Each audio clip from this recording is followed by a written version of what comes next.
ஸ்பேஸ்ல ஒரு வித்தியாசமான எலக்ட்ரிக் மேக்னெட்டிக் ஃபீல்ட் உருவாகுது. அதுக்குள்ள போன ஒரு குரங்க தேடி அதை வளர்க்குற நம்ம கதையோட ஹீரோவும் அதுக்குள்ள போறான். அப்படி என்ன ஹீரோ அங்க பாக்குறான்? அங்கிருந்து நம்ம ஹீரோ தப்பிச்சானா இல்லையா? அப்படி தப்பிச்சு வந்தா நம்ம பூமி அந்த டைம்ல எப்படி இருக்கும் அப்படின்னு சொல்லிட்டு நம்மள ரொம்பவே யோசிக்க வைப்பாங்க. இந்த படத்தோட கிளைமாக்ஸ் கொஞ்சம் குழப்பமா தான் இருக்கும். நான் உங்களுக்கு அதை கிளியரா எக்ஸ்பிளைன் பண்றேன். அண்ட் இந்த படம் 2001ல ரிலீஸ் ஆன Planet of the Apes. Already first ஒரு பார்ட் போட்டிருந்தேன், அதை பார்க்காதவங்க பார்த்துட்டு வாங்க. அப்படி பார்க்கலனா கூட பரவாயில்ல, இந்த படம் உங்களுக்கு புரியும். கதையோட ஓப்பனிங் சீனே 2029ல குரங்குகளை வச்சு ஆராய்ச்சி பண்ணிக்கிட்டு இருக்காங்க. அதே சமயத்துல அதுங்களுக்கு ட்ரைனிங்கும் கொடுத்துக்கிட்டு இருக்காங்க. அதுல ஒரு குரங்கு இருக்கு, அது மட்டும் மற்ற குரங்குகளை விட ரொம்பவே புத்திசாலியா இருக்கும். அதுக்கு பாடை கண்ட்ரோல் பண்ண தெரியும். பாட்னா ஒன்றும் இல்லை, அது டிராவல் பண்ணுறதுக்கான யூஸ் பண்ணுற ஒரு கருவி. இதுக்கு ட்ரைனிங் கொடுத்தவர் யாருன்னு பார்த்தீங்கன்னா அவர் தான் நம்ம கதையோட ஹீரோ. அவர் பேர் லியோ. அவருக்கு இந்த குரங்குனா ரொம்பவே பிடிக்கும். அப்படி எல்லாரும் வேலை செஞ்சுக்கிட்டு இருக்கும் போது திடீர்னு அவங்க முன்னாடி ஒரு எலக்ட்ரோ மேக்னெட்டிக் ஃபீல்டு உருவாயிருக்கு. இதுக்கு முன்னாடி அது அங்கே இல்லவே இல்லை. எலக்ட்ரோ மேக்னெட்டிக் ஃபீல்ட்னா வேற ஒன்றும் இல்லை, அது ஒரு டோர் மாதிரி. அது நம்மளை எங்கே கொண்டு போய் விடுன்னு சொல்லிட்டு யாருக்குமே தெரியாது. உடனே அதை பத்தி தெரிஞ்சுக்கணும் அப்படின்றதுக்காக நம்ம ஹீரோ வளர்த்த அந்த குரங்க அதுக்குள்ள அனுப்பணும்னு சொல்லிட்டு முடிவு பண்றாங்க. ஏன்னா இதுக்கு மட்டும்தான் அந்த பாட் கண்ட்ரோல் பண்ண தெரியும். இதக்கிட்ட லியோவுக்கோ ரொம்பவே பயம் வர ஆரம்பிக்குது. அதனால அவங்க கேப்டன் கிட்ட போய் சொல்றாரு, இன்னும் அவன் அந்த பாடை கண்ட்ரோல் பண்றதுக்கு தயாராகல, இன்னும் அவனுக்கு ட்ரைனிங் தர வேண்டியது இருக்கு, இதுக்குள்ள அவனை அனுப்புறது எனக்கு இன்னும் சரியா படல அப்படின்னு சொல்லிட்டு சொல்றான். ஆனா கேப்டன் அதை ஏத்துக்க மறுக்கிறாரு. வேற வழியே இல்லாம இவனும் ஒத்துக்கிறான். அப்படி அந்த குரங்கு அந்த மேக்னெட்டிக் ஃபீல்டுக்குள்ள போகுது. பார்த்தா கொஞ்ச நேரத்திலேயே அது கூட இருந்த சிக்னலும் கட் ஆயிடுது.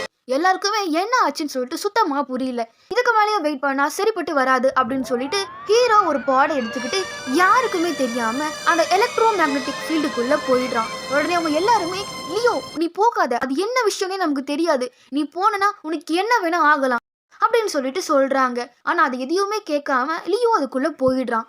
அவன் கரெக்டா அப்படி உள்ள போற சமயத்துல ஸ்பேஸ்ஷிப்ல இருக்கவங்களுக்கு அவனோட சிக்னல் கட் ஆயிடுது. அதே சமயத்துல வித்தியாசமான ஒரு சிக்னலும் கிடைக்குது. என்னன்னு சொல்லிட்டு எல்லாரும் போய் பாக்குறாங்க.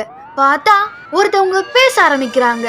ஆனா அவங்களோட ஃபேஸ் கொஞ்சம் பிளர்ரா இருக்கு. அவங்க என்ன சொல்றாங்கன்னா, எங்களை காப்பாத்துங்க காப்பாத்துங்க அப்படின்னு சொல்லிட்டு சொல்றாங்க. இப்ப எலக்ட்ரோ மேக்னெட்டிக் ஃபீல்டுக்குள்ள போய்கிட்டு இருக்க நம்ம லியோவை காட்டுறாங்க. அப்படி உள்ள போய்கிட்டே இருக்கும்போது அவனுடைய குரங்க போய்கிட்டு இருக்க பாடியும் கண்டுபிடிச்சிடறான். அவன் கிட்ட போறதுக்குள்ளேயே ஒரு மின்னல் தாக்கி அந்த பாடி அங்கிருந்து மறைஞ்சு போயிடுது. என்ன ஆச்சு அப்படின்னு சொல்லிட்டு புரியாம இவன் போய்கிட்டு இருக்கும் போதே இவன் போய்கிட்டு இருக்க பாடிலையும் ஒரு மின்னல் அடிச்சு அந்த பாடம் கையை மீறி ஒரு பிளானட் நோக்கி போய்கிட்டு இருக்கு. அந்த பிளானட்டுக்கு 2 நிலவு இருக்கு. அப்போ இது கண்டிப்பா பூமி இல்லைன்றது நல்லாவே புரியுது. அவனுடைய பாட் அவன் கட்டுப்பாட்டை மீறி அந்த பிளானட்ல இருக்க ஒரு ஏரியில போய் விழுந்துடுது. அப்புறம் எப்படியோ அவன் கஷ்டப்பட்டு அதுல இருந்து வெளியே வந்துடுறான். வெளியே வந்து அவன் சுத்தி முத்தி பாக்குறான். பார்த்தா பூமி மாதிரிதான் இருக்கு. ஆனா திடீர்னு மனுஷங்க எங்க இருந்தோ எதையோ பார்த்து பயந்து ஓடி வராங்க. அப்படி எதை பார்த்து இவங்க பயப்படுறாங்கன்னு சொல்லிட்டு பார்த்தா பின்னாடி நிறைய மனித குரங்குகள் வந்துகிட்டு இருக்கு. அதுவும் அதுங்க சாதாரணமா இல்ல. மனுஷங்க போர்க்களத்துக்கு போனா எப்படி போவாங்க அது மாதிரி ட்ரெஸ் போட்டுக்கிட்டு இருக்குங்க. போட்டது மட்டும் இல்லாம மனுஷங்களை ஒருத்தரையா புடிச்சுக்கிட்டு இருக்கு. உடனே நம்ம ஹீரோவும் அந்த மனுஷங்க கூட சேர்ந்து ஓட ஆரம்பிக்கிறான். அப்படி ஓடி போகும்போது அப்போ ஒரு குரங்கு லியோவை கீழே தள்ளி விட்டு அவனை மனுஷங்களை அடைச்சு வச்சிருக்க ஒரு கூண்டுல போட்டு அடைச்சு அவங்கள ஒரு இடத்துக்கு கூட்டிட்டு போறாங்க. அங்க ஃபுல்லாவே குரங்குங்க மட்டும்தான் இருக்கு. இப்ப நமக்குன்னு ஒரு சிட்டி இருக்கும்ல, அது மாதிரி அவங்களுக்குன்னு ஒரு சிட்டி இருக்கு. அப்ப அங்க இருந்த ஒரு குரங்கு மனுஷ குழந்தைங்களை வச்சு ஆடுறாராமான்னு சொல்லிட்டு அவங்கள வச்சு வித்தை காட்டிக்கிட்டு இருக்குங்க. இது எல்லாத்தையுமே லியோ ரொம்பவே ஆச்சரியமா பாத்துக்கிட்டு இருக்கான். அப்புறம் லியோவையும் மத்த மனுஷங்களையும் ஒரு மார்க்கெட் மாதிரி இருக்க ஒரு இடத்துக்கு கூட்டிட்டு போறாங்க. எதுக்கு அங்க கூட்டிட்டு போறாங்கன்னு பாத்தீங்கன்னா இவங்க பிடிச்சிட்டு வந்த மனுஷங்க எல்லாத்தையுமே விற்கிறதுக்காக தான் கூட்டிட்டு வந்திருப்பாங்க. இந்த ஆர்மிக்கெல்லாம் ஒரு லீடர் இருக்காரு. அவரு பேர் தான் டாட். அவரு கூட ஒரு குட்டி குரங்க கூட்டிட்டு வராரு. அந்த குரங்கு அங்க இருக்க மனுஷங்களை பார்த்து எது வேணும்னு சொல்லிட்டு செலக்ட் பண்றாங்க. அப்படி செலக்ட் பண்ணும் போது ஒரு குட்டி பொண்ணு இருக்கு. அந்த பொண்ணை பார்த்துட்டு எனக்கு இந்த மனுஷ குட்டி தான் வேணும் அப்படின்னு சொல்லிட்டு சொல்றாங்க. குட்டி மனுஷ குழந்தைங்களா இருந்தாங்கன்னா அவங்கள விளையாடுறதுக்காகவும் வளர்க்கறதுக்காகவும் வாங்கிப்பாங்க. இது பெரிய மனுஷங்களா இருந்தாங்கன்னா அவங்கள வீட்டு வேலை செய்யறதுக்காக வாங்கிப்பாங்க. இப்படி விற்கப்படுற மனுஷங்க எல்லாத்துக்குமே கம்பியை நல்லா பழுக்க காய்ச்சி அவங்களுக்கு டாட்டூ மாதிரி குத்துவாங்க. அப்படிதான் ஒரு பொண்ணுக்கு குத்த போறாங்க. ஆனா அந்த டைம்ல ஒரு குரங்கு வந்து அந்த குத்த போனோட கையில இருந்து அந்த கம்பிய பறிச்சுக்கிட்டு ஓடுறா. இவங்க யாருன்னு பாத்தீங்கன்னா இவங்க பேர் தான் ஹாரி. அப்ப அந்த ஹாரி சொல்றாங்க, மனுஷங்க ஒன்றும் நம்ம அடிமை கிடையாது. நம்மள மாதிரியே இந்த பூமியில வாழ்றதுக்கு அவங்களுக்கும் தகுதி இருக்கு. நீங்க இது மாதிரிலாம் தழும்பு போடாதீங்கன்னு சொல்லிட்டு நான் எத்தனை வாட்டி சொல்றது, உங்களுக்கு புரியாதா அப்படின்னு சொல்லிட்டு சொல்றாங்க. இது எல்லாத்தையும் கேட்டுக்கிட்டு இருந்த நம்ம லியோ என்ன பண்றான்னா, ஹாரியும் அவ கையில இருந்த கம்பியும் வளைச்சு புடிச்சு அவளோட கழுத்துல வச்சு மனுஷங்களை வித்துக்கிட்டு இருந்த குரங்கு என்ன சொல்லுதுன்னா, பாத்தியா இதுகளுக்கு போய் சப்போர்ட் பண்ணிக்கிட்டு இருந்த, அதுங்க புத்திய காட்டிடுச்சு பாத்தியா அப்படின்னு சொல்லிட்டு சொல்றான். அப்ப நம்ம லியோ நைஸா ஹாரி காதல போய் சொல்ல ஆரம்பிக்கிறான். ப்ளீஸ் எப்படியாச்சும் எங்களை இங்க இருந்து காப்பாத்து அப்படின்னு சொல்லிட்டு சொல்றான். உடனே இதை கேட்ட ஹாரியும் அந்த மனுஷங்களை வைக்கிற குரங்க பார்த்து, இங்க பாரு, என்னை இப்ப வளைச்சு பிடிச்சால அவனையும் அவன் பக்கத்துல இருக்க அந்த பொண்ணு 2 பேரையும் நான் விலைக்கு வாங்கிக்கிறேன் அப்படின்னு சொல்லிட்டு சொல்றாங்க. என்னவோ தெரியல, நம்ம ஹாரிக்கு லியோவை பிடிச்சு போச்சு. இதுக்கப்புறம் நம்ம ஹீரோவும் அந்த பொண்ணும் நம்ம ஹாரி வீட்டுல தான் வீட்டு வேலை செய்யணும். அது மட்டும் இல்லாம நம்ம ஹாரியோட அப்பா தான் எல்லாருக்குமே ஹெட் மாதிரி, எல்லாரும் மாஸ்டர்னு சொல்லுவாங்க. நம்ம தாட்னு ஒருத்தர் சொன்னோம்ல, ஆர்மியோட தலைவன் சொல்லிட்டு, அவருக்கும் மேல இவர் தான் இருப்பாரு. இவருக்குன்னு ஒரு தனி மரியாதையே இருக்கும். மாஸ்டர் அவர் வீட்டுல எல்லாரையும் சாப்பிடறதுக்காக கூப்பிடுறாரு. அப்படி எல்லாரும் உட்காந்து சாப்பிட்டுட்டு இருக்கும் போது பேச ஆரம்பிக்கிறாங்க.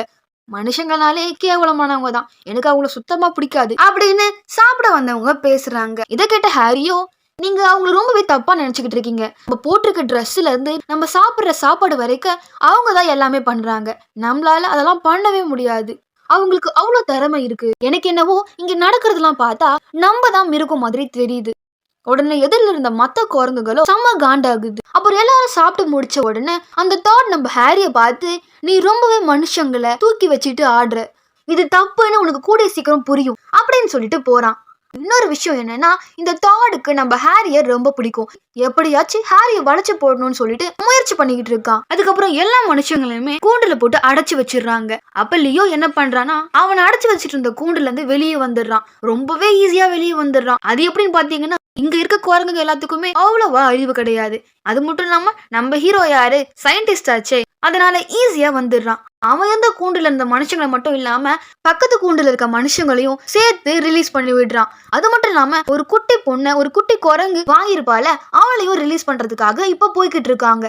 அப்படி போயிட்டு அந்த குட்டி பொண்ணையும் காப்பாத்துறாங்க.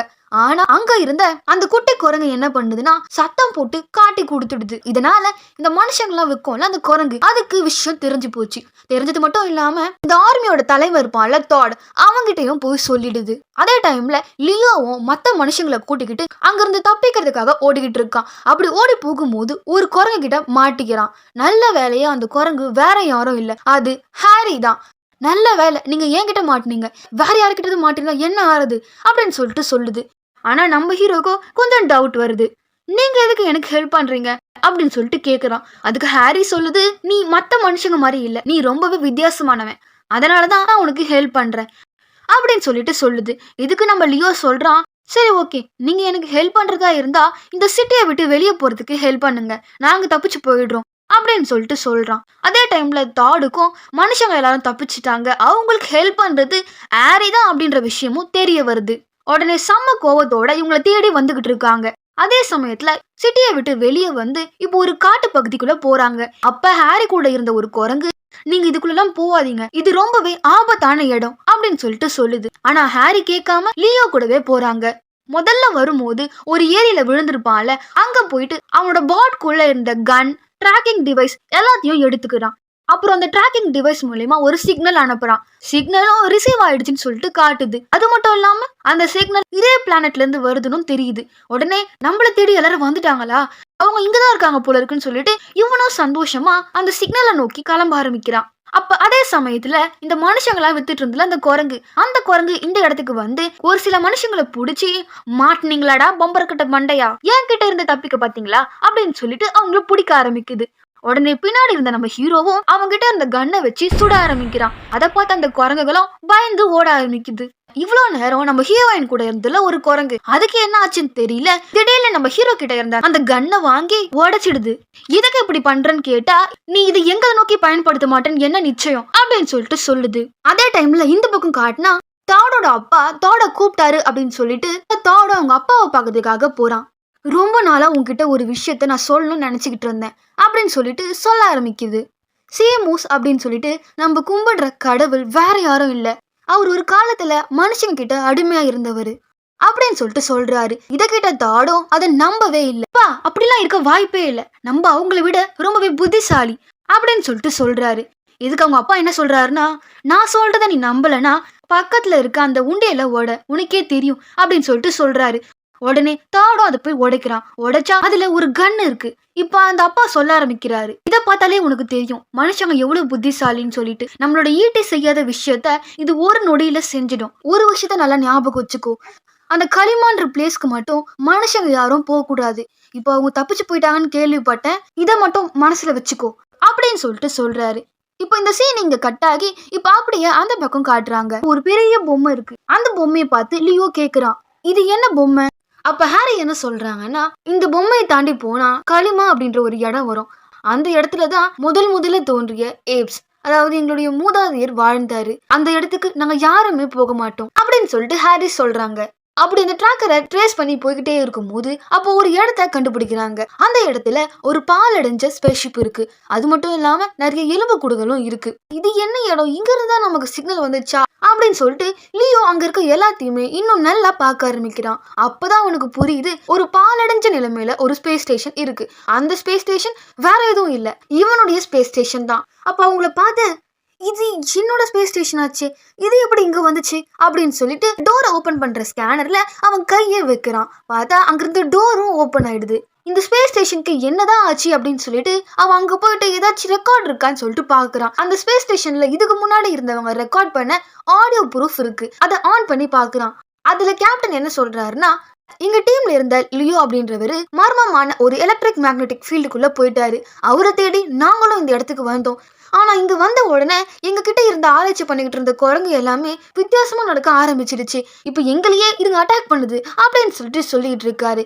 அது மட்டும் இல்லாம என்னை காப்பாத்துங்க அப்படின்னு சொல்லிட்டு ஒரு சிக்னலும் அமைச்சிருக்காங்க. இதை பார்த்த உடனே லியோக்கு எல்லா விஷயமே புரிஞ்சிருச்சு. நம்மளை காப்பாத்ததான் இவங்க இங்க வந்திருக்காங்க. ஆனா இவன் வரத்துக்கு பல வருஷத்துக்கு முன்னாடியே இவங்க வந்திருக்காங்க, எல்லாமே நம்மளாலதான் அப்படின்னு சொல்லிட்டு லியோ ரொம்பவே ஃபீல் பண்றான். இன்னொரு முக்கியமான விஷயம் என்னன்னா, இவங்க டீம் மெம்பர்ஸ் இந்த எலக்ட்ரிக் மேக்னெட்டிக் ஃபீல்டுக்குள்ள வரதுக்கு முன்னாடி ஒரு சிக்னல் வந்திருக்கும்ல, அந்த சிக்னல் வேற யாரும் அனுப்புனது கிடையாது. அதாவது பாஸ்ட்ல இருந்த இவங்க ஃபியூச்சர்ல இருந்த அவங்களுக்கு மெசேஜ் அனுப்புறாங்க. அந்த மெசேஜை பார்த்து ஃபியூச்சர்ல இருந்தவங்க பாஸ்டுக்கு வராங்க. இன்னும் கிளியரா சொல்லணும்னா, இவங்க மெசேஜ் அனுப்பிச்சுதான் இவங்களே இந்த இடத்துக்கு வந்திருக்காங்க. அந்த டைம்ல தாடோட படைகளும் இவங்க இருக்கிற இடத்த கண்டுபிடிச்சு இந்த இடத்துக்கு படையெடுத்து வந்துகிட்டு இருக்காங்க. இது தெரிஞ்ச லியோவோ ஒரு பிளான் பண்றான். இவனுடைய ஸ்பேஸ் ஷிப்ல இருந்த ஃபியூவலை யூஸ் பண்ணி அந்த இடத்த வெடிக்க வச்சிடறான். அப்படி வெடிக்க வைக்கிறது மூலியமா அங்க இருக்க குரங்குங்க பதறி அடிச்சுக்கிட்டு அங்க இருந்து ஓடுதுங்க. அந்த டைம்ல யாருமே எதிர்பார்க்காத போது வானத்துல இருந்து ஒரு வெளிச்சம் வருது. அந்த வெளிச்சம் கொஞ்சம் கொஞ்சமா பூமியில வந்து இறங்குது. அதை பார்த்த உடனே எல்லா குரங்குகளும் தலை வணங்கி அதை பார்த்து மரியாதை செலுத்துறாங்க. வானத்துல இருந்து வந்தது வேற எதுவும் இல்ல, அது நம்ம லியோ ட்ரைன் பண்ண அந்த குரங்கு வந்த பாட் தான். அதாவது எதுக்கு இவங்க இப்படி வணங்குறாங்கன்னு பாத்தீங்கன்னா, இந்த குரங்குகளுக்கு முதல் மூதாதையர் சொல்லிட்டு ஒருத்தர் இருந்தாரு. அவரு பேரு சீமோஸ். அவர் மறுபடியும் வானத்துல இருந்து இந்த பூமிக்கு வருவாரு அப்படின்னு சொல்லிட்டு ஒரு ஐதீகம் இருந்துச்சு. இப்ப நம்ம லியோட குரங்கு வந்த உடனே இவர் தான் அந்த சீமோஸ் அப்படின்னு சொல்லிட்டு எல்லாரும் அவனுக்கு மரியாதை செலுத்துறாங்க. அப்ப அந்த குரங்க பார்த்த லியோவும் அவனை ஸ்பேஸ் ஸ்டேஷனுக்கு கூட்டிட்டு போறாரு. அப்படி கூட்டிட்டு போகும்போது அந்த தாடுக்கு தான் எல்லா விஷயமே தெரியும்ல, சீமோஸ் அப்படின்றவங்க மனுஷங்க கையில அடிமையா இருந்தவங்கன்னு சொல்லிட்டு. அதனால என்ன பண்றான்னா, நம்ம லியோ கிட்ட இருந்த துப்பாக்கி எடுத்து அவனையே சுட வரான். அந்த டைம்ல உஷாரான லியோ என்ன பண்றான்னா, அந்த ஸ்பேஸ் ஸ்டேஷன்ல இந்த ஸ்கேனரை யூஸ் பண்ணி அந்த தாடை ஒரு ரூம்ல போட்டு அடைச்சு வச்சிடறான். அப்புறம் அடைச்சி வச்சுட்டு அங்கிருந்து நம்ம லியோவோட குரங்கு வந்து பாட்ல போய் செக் பண்றான். அப்படி செக் பண்ணும் போது தான் தெரியுது, இவன் ஸ்டார்டிங்ல ஒரு எலக்ட்ரோ மேக்னெட்டிக் ஃபீல்டுக்குள்ள வந்திருப்பான்ல, அதே மாதிரி ஒரு எலக்ட்ரோ மேக்னெட்டிக் ஃபீல்ட் இந்த பாடுக்கு மேல உருவாயிருக்கு. உடனே அவனோட குரங்க ஹாரி கிட்ட கொடுத்துட்டு அந்த பாட்ல ஏறி அந்த மேக்னெட்டிக் ஃபீல்டுக்குள்ள போயிடுறான். அப்பாடா தப்பிச்சிட்டோம்டா, இதுக்கப்புறம் பூமிக்கு போயிடலான்னு சொல்லிட்டு அவனும் நினைச்சுக்கிறான். அதே மாதிரி நம்ம பூமியிலையும் போய் இறங்கிடுறான். அப்பதான் அவனுக்கு ஒரு அதிர்ச்சி காத்துக்கிட்டு இருக்கு. அது என்னன்னா, ஒரு பெரிய ஏப்ஸோட சிலை இருக்கு, அதாவது குரங்கோட சிலை இருக்கு. அதுக்கு கீழே என்ன எழுதி இருக்குன்னா, நம்ம பூமியை இக்கட்டான நிலையிலிருந்து காப்பாத்தினவர் அப்படின்னு சொல்லிட்டு போட்டிருக்கு. என்னது இது குரங்கு சிலைலாம் இருக்கு அப்படின்னு நினைச்சுக்கிட்டே, சரி நம்ம வெளியே போய் என்னன்னு தெரிஞ்சுக்கலாம்னு சொல்லிட்டு அந்த இடத்துல இருந்து வெளியே வரான். அப்ப பார்த்தா நிறைய போலீஸ் கார் ஏரோப்ளைன் சொல்லிட்டு அவனை சுத்தி வளைக்குது. அதுக்கப்புறம் அதுக்குள்ள இருந்து நிறைய குரங்குங்க துப்பாக்கியோட நம்ம லியோவை பார்த்து பார்த்து இறங்கி வராங்க. அப்படி அதிர்ச்சியோட நம்ம லியோ நிக்கிறான். அப்படி அந்த கதையை முடிச்சிடுறாங்க. அதாவது என்னன்னு பாத்தீங்கன்னா, இந்த எலக்ட்ரோ மேக்னெட்டிக் ஃபீல்டு அப்படின்றது அது ஒரு கணிக்க முடியாத ஒரு விஷயம். அதுல முதல்ல போறவங்க கடைசியிலையும், கடைசியில போறவங்க முதல்லயும் வருவாங்க. அதாவது எப்படின்னா, முதல்ல அந்த எலக்ட்ரோ மேக்னெட்டிக் ஃபீல்டுக்குள்ள லியோவோட குரங்கு போகும். அதுக்கப்புறம் நம்ம லியோ போவான். அதுக்கப்புறம் அவங்க டீம் மெம்பர்ஸ் போவாங்க. அந்த ஏப்ஸோட பிளானட்டுக்கு கடைசியா போன நம்ம டீம்மேட்ஸ் பல வருஷத்துக்கு முன்னாடி லேண்ட் ஆயிடுறாங்க. அதுக்கப்புறம் போன லியோவோ டீம் மெம்பர்ஸ் இறங்கின பல வருஷத்துக்கு அப்புறம் இவன் இறங்கியிருக்கான். லியோவுக்கும் முன்னாடி போன லியோவோட குரங்கு கிளைமேக்ஸ் சீன்ல வந்து இறங்கிருக்கும். அதே மாதிரி தான் இந்த பூமியிலையும் நடந்திருக்கு. நீங்க கிளைமேக்ஸ் நோட் பண்ணா உங்களுக்கு தெரிஞ்சிருக்கும். அங்கிருந்த அந்த குரங்கோட சிலை அப்படியே தாட் மாதிரி இருக்கும். ஒருவேளை நம்ம லியோ அந்த ஸ்பேஸ் ஸ்டேஷன்ல தாட அடைக்கும் போது அங்க ஏதாச்சும் பாட் இருந்திருக்கலாம். அது மூலயமா அவன் பூமிக்கு வந்திருக்கலாம். அவன் லாஸ்டா வந்தனால பூமியில பல வருஷத்துக்கு முன்னாடியே வந்திருக்கலாம். அந்த டைம்ல அந்த தாட் ஏதாவது பண்ணி இப்படி பரிணாம வளர்ச்சி அடைய வச்சிருக்கலாம். மேலும் இது மாதிரியான அதர் லாங்குவேஜ் மூவிஸ்லாம் தமிழ்ல பார்க்கணும்னு நினைச்சீங்கன்னா மறக்காம நம்ம சேனல்ல சப்ஸ்கிரைப் பண்ணிடுங்க. அப்புறம் பக்கத்துல இருக்க பெல்ல தட்டி விட்டுருங்க.